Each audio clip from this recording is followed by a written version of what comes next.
Isn't she lovely, ladies and gentlemen?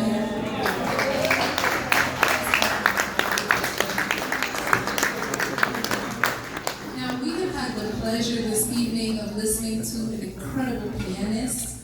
We saw an incredible dance, and now we have the joy of listening to an incredibly talented maestro. And this is Maestro Wilson. He's going to bless us with a selection, also affectionately known as Maestro Tito.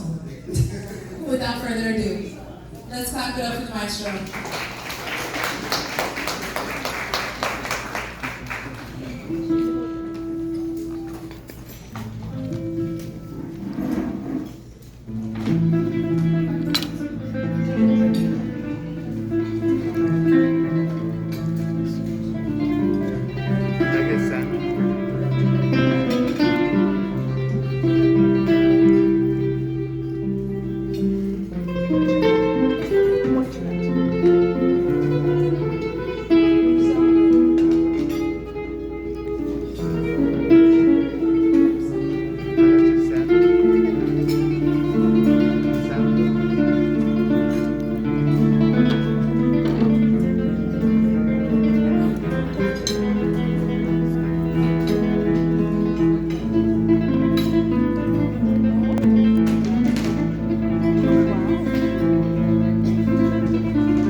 Another round